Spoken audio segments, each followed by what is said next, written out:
اعوذ باللہ من الشیطان الرجیم بسم اللہ الرحمن الرحیم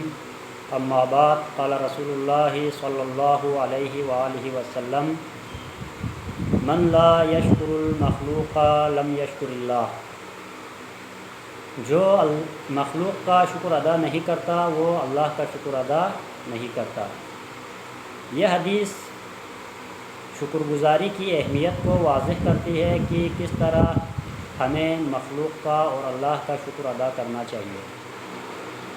اللہ تعالیٰ نے ہمیں بے شمار نعمتیں عطا کی ہے، ہمیں چاہیے کہ ہم اللہ کی ان نعمتوں کا شکر ادا کریں۔ اگر کوئی انسان ہمارے لیے کوئی اچھا کام کرتا ہے یا ہمیں کوئی فائدہ پہنچاتا ہے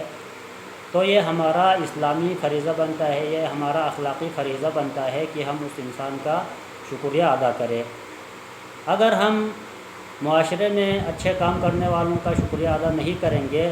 تو اس کا یہ نقصان ہوگا کہ رفتہ رفتہ معاشرے میں بے حسی اور ناشکری پیدا ہو جائے گی۔ اسی طرح اگر ہم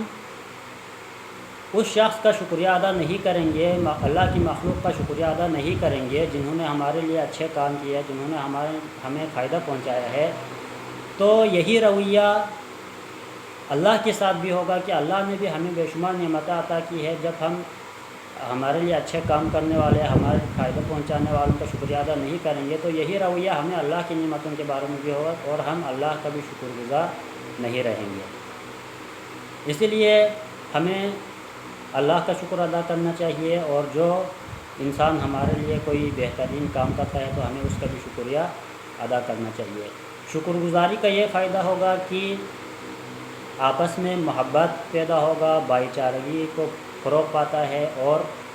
ایک دوسرے کا شکر گزار ہونے سے، شکریہ ادا کرنے سے جو لوگ اچھے کام کرتے ہیں معاشرے میں،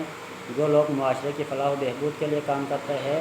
ان کی حوصلہ افزائی ہو جائے گی اور اچھے کاموں کی طرف ان کی رغبت میں اضافہ ہو جائے گا۔ السلام علیکم ورحمۃ اللہ وبرکاتہ۔